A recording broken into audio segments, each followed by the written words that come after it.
Um, wow. First, I just want to honor all the previous speakers and everybody that's up here. My therapist tells me that I use humor to diffuse tense situations, but I truly understand why women choose the bear. Like, I really get it. Like, we're in agreement on that. My name's Walter Arrington, and my story's just a little bit different. I'm a preacher's kid. Raised here in Northwest Florida, lived in this area all my life. I was kind of the weird, emo, emotional kind of punk rocker kid, and I struggled growing up. I never felt like I fit in. Never felt like I found my space. What that looked like for me is struggling with depression growing up, having involuntary commitments, and I call them now kind of jokingly my little grippy sock vacations. But I say that joking now, but not to minimize, those interventions and those things that happened truly saved my life. And I fast forward a number of years and kind of bounced around, lived in Atlanta for a few years and worked in a ministry in Crestview, and went to Bible college at Brownsville during the revival. And but what I took away from it is I just never truly found my place. So I said, well, had a great idea. I was like, let me join the military. Let's go join the Marine Corps. Let's get away. I will always tell people that was probably one of the best decisions I ever made, but it was truly both the best of times and worst of times. And it truly changed me because at the same time I saw the true compassion and humanity that each of us have. But I experienced some of the most horrendous things that we as humans do to each other. And it just truly changed my perspective on life. And so I came back and came back from deployment to Afghanistan and had to have me another grippy sock vacation on active duty, and just ended up in the bottom of a bottle. I had already struggled with substance use before I joined the military, or what we call problematic use, as a binge drinker.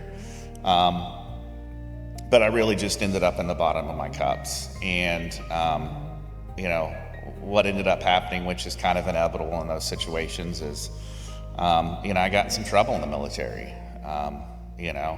I always like to say I spent 84 days in the nicest brig that the U.S. military has to offer. I was stationed in Hawaii, and so the Ford Island brig, if you don't know, is located, you can see the water. You're actually in the middle of Pearl Harbor. And they threw me in the brig because I got drunk and got in a fight and did some other stuff that I shouldn't have done. But it didn't wake me up. At that time, I was in a relationship with somebody that I met at a 12-step meeting. Don't ever do that. I shouldn't say that. Don't do that when you're trying to get sober and you've got less than 30 days of sobriety. That was not a... But out of that relationship, I had my son, and my son was born in Hawaii. And then 30 days later, I got out of the military. Got out of the military and like many people in the 2012s, had a back surgery that was service connected, and got introduced to opiates. And so, having my background with drinking, and then I start taking opiates for a legitimate medical need, it was off to the races for me. And so October 4th of 2014 was the day that everything really kind of changed for me. That was the day I exited into homelessness. I'll never forget, I called up local police officer in Niceville. At the time, I had divorced my wife at the time, and I had gotten full custody of our son.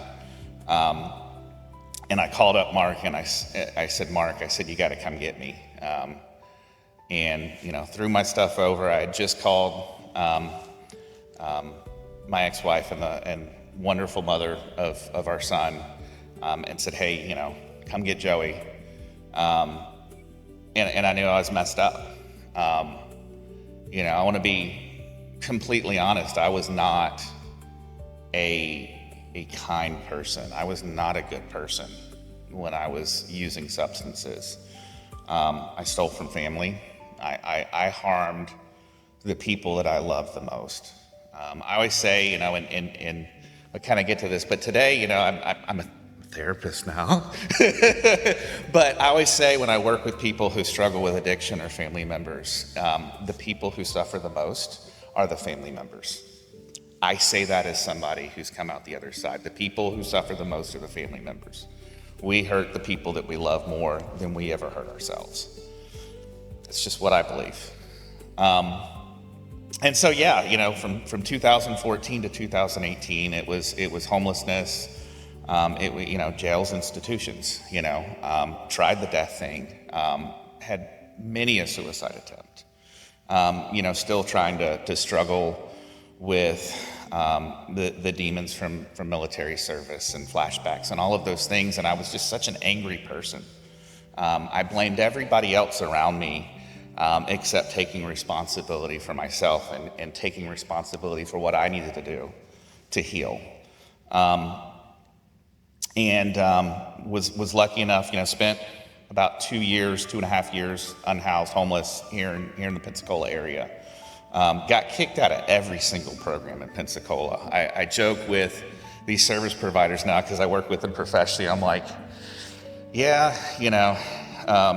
Waterfront kicked me out, Teen Challenge kicked me out, Keaton kicked me out. Shelter House in Fort Walton politely asked me to leave. They were great, and I was living at Shelter House because, you're living on the streets, and I appreciate what you highlighted earlier. Just because you're a guy, I'm 6 foot tall, I was in the Marine Corps, experienced domestic violence, interpersonal violence. And, it was actually, it was in Shelter House that I always put the point that things started to change for me. Had met with some of the peer support specialists there, met with the therapists, and they kind of started to crack that. Still struggled for a good 1.5 years after that. But it was a social worker at One Hopeful Place, which is an amazing low barrier shelter in Okaloosa County.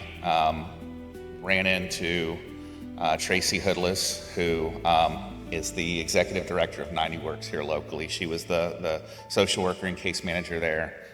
And they just showed me genuine compassion, looked at me for who I was, just showed me love, supported me. And I came and went 3 different times. I was still struggling with sobriety, but they never judged me. That was the first time that I felt that somebody looked at me and didn't judge me, didn't go, actually showed trust, gave me responsibility, and allowed me to come and go. And their rules were basically, we don't care if you show up drunk or high, as long as you follow all the rules when you're on the property, don't bring it on the property, you're good. And that's what it took for me. And every time I came and went, it was the shame and the guilt, because this is the other thing I've learned, both personally and really professionally, is that an individual who's struggling with substance use or is a victim of domestic violence or any of those things, it's very easy for us to judge people and go, well, why don't you just leave? Why don't you just quit? That is not the right approach. The amount of shame and guilt that individual feels kills them.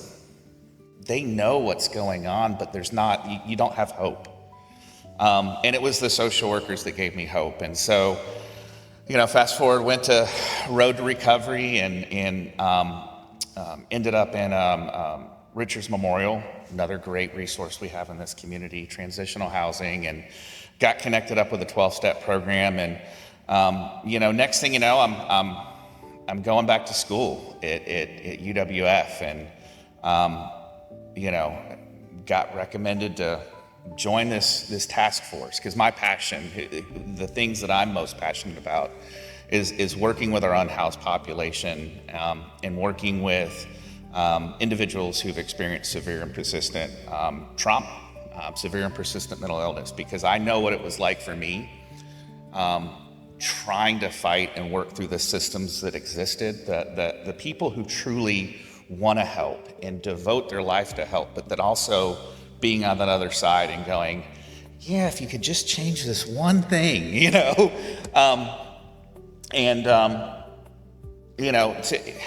happenstance, touring some people around and run into the person who has been my boss for the last 5 years. And so today, for the last 5 years, I've worked at Community Health Northwest Florida. I started in case management, working with our unhoused population while I was still going through undergrad at UWF, got my master's degree. I'm in my registered internship now, so I'm licensed to practice therapy, but there's more to the story than that, and this is what I kind of want to convey. I'm a prior justice involved person. You can look me up and see my mugshot still. I'm not going to tell you which counties, but I've been here all my life. I was very ashamed of that. Because as I said, the people I hurt the most were my own family. Stole from my parents, slapped my 6-year-old son. I did that.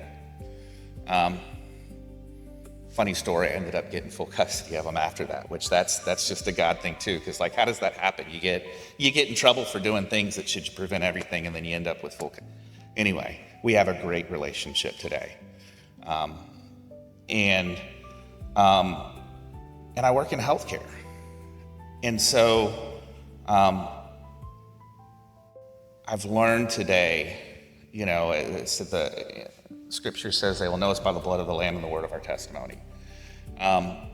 Society teaches us to be ashamed. In fact, in work and professional settings, people are like, you probably shouldn't talk about that. And my perspective is it's our secrets that keep us sick. I'm not ashamed of where I've been through.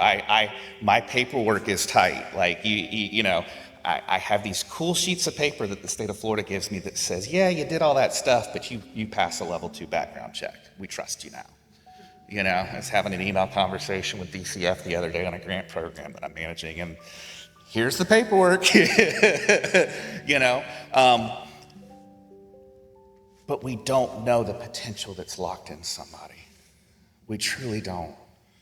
I'm grateful for the agency I work for, because one, they gave me a chance. I don't know. I've come to know that there's more agencies than I was aware of in the community that work with people with prior involvement or histories. But we don't know the potential that lies inside of somebody.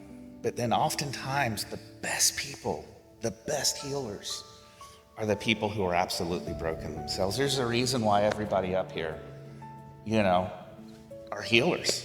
It's because we're all broken toys ourselves.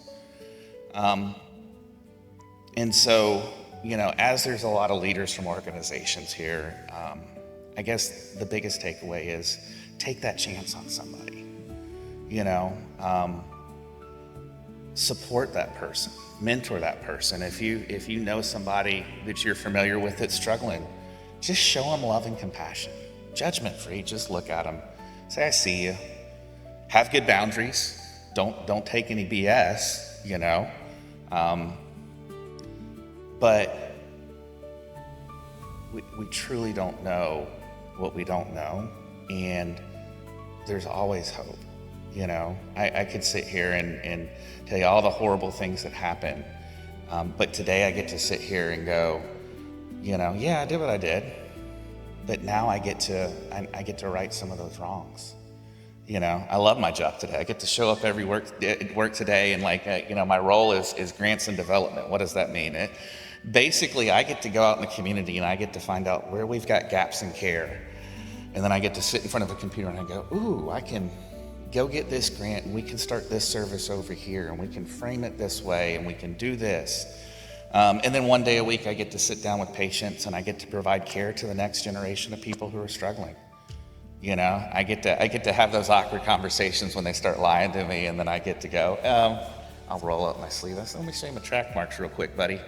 Like, quit with your, you know, and then I document very professionally, you know. You know, don't let, you know, our past experience doesn't dictate who we're going to become. One of my favorite chapters in the Bible is Isaiah 58, and it talks about, haven't the fast I've chosen for you, to feed the hungry, to help the hopeless, the motherless, the widow, all those things. You know, and it basically lays out, do all these things. It's going to be really, really hard, but then it says, I'm going to rise you up on wings like eagles. There's not a week that goes by where I don't sit down and I don't kind of look around rooms and go, these people don't know who I am. Like, they don't, you know, as the person they push the locked door button on when I'm holding the sign on Palafox, you know, like, but I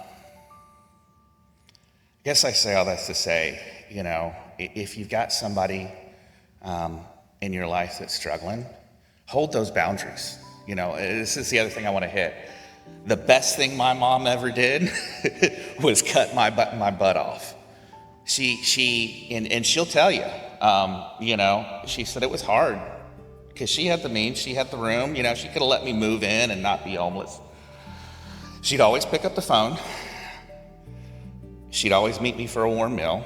She'd always get me work clothes if I needed work clothes, but she'd never give me money. She'd never let me in the house. It was the best thing. I was so mad at her, so mad. But it was the best thing because, you know, if you've got, it was those boundaries that allowed me to experience the pain that I needed to experience to push me to change. And then it was people that just showed me love and compassion. One of my favorite things that I tell clients I work with, I say, you know, when they start, well, this is going on and that, and it's good. Well, I said, here's the deal. You either are or you aren't. There's no real in between. And I go, and here's the other thing. The pain of continuing has to become greater than the pain of change. Has to become greater. And it's painful to change.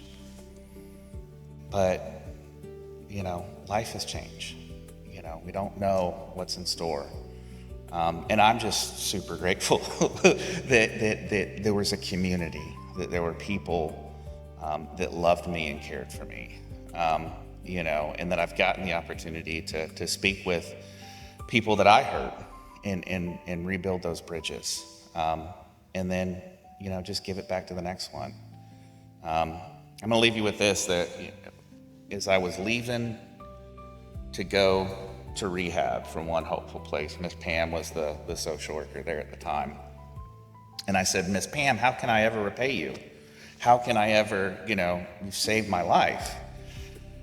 And she looked me dead in the eye and she said, Walter, she said, one day you're going to be in my position.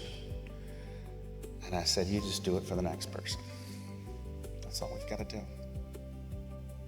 And I thought she was absolutely off her rocker at the time. We just do it for the next person. And so, thank you, Stephanie, for inviting me up here today. I truly just want to honor you and honor all of the other speakers.